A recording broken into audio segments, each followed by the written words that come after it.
Good morning ಅಪ್ಪ. Good morning. ಪಾಪ ಕುತ್ಕೋ ಪಾಪ. ಸೂಪರ್ ಅಪ್ಪ, ವೆರಿ ಗುಡ್ ಅಪ್ಪ. ಬೆಳಗ್ಗೆ ಟಿಫನ್ ಮುದ್ದೆ ತಿಂದ?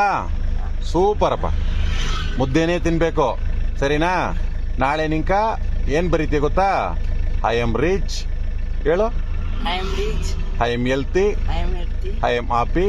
I am happy. I am very very happy. I am very very happy. I am very very healthy. I am very very happy. Thank you universe. Thank you.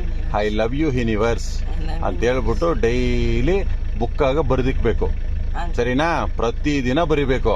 ನಿನ್ಕ ಯಾವಾಗ ನಾನು ನನ್ನ ಜೊತೆ ಮಾತಾಡ್ಬೇಕಂದ್ರೆ ಖುಷಿಯಾಗಿ ಮಾತಾಡು, Uncle. ಓಕೆನಾ?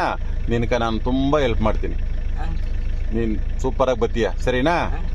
ಸೂಪರ್ ಆಗಿ ಆಗ್ಬೇಕು ಅಂದ್ರೆ ನಾವು ಹೆಲ್ತಿಯಾಗಿರ್ಬೇಕು, Uncle. ಪಾಸಿಟಿವ್ ಆಗಿ ಥಿಂಕ್ ಮಾಡಬೇಕು. ಫಸ್ಟ್ ಡೈಲಿ ಬರೆಯೋದು ಯಾರು ಬರೀತೀಯೋ ಆ ಬರೆಯೋದು ನೀನು ಅಷ್ಟು ಖುಷಿ ಮಾಡ್ಕೊಂತದೆ, ಅಷ್ಟು ಆರೋಗ್ಯ ಮಾಡ್ಕೊಂತದೆ. Uncle. ಮುದ್ದೆ ಮಾತ್ರ ತಿನ್ಬೇಕು, ಸ್ವಲ್ಪ ಆಕ್ಟಿವ್ ಆಗಿರ್ಬೇಕು, ಎಕ್ಸಸೈಸ್ ಮಾಡಬೇಕು. ನಾನು ಹೇಳ್ಕೊಟ್ಟಿದ್ನಲ್ಲ ಆಸನಗಳು, ಯೋಗ, ಅದೆಲ್ಲ ಡೈಲಿ ಮಾಡು ಸರಿನಾ? ಮಿಸ್ ಮಾಡಬಾರ್ದು, ಓಕೆನಾ? ಹೋಗೋಣ.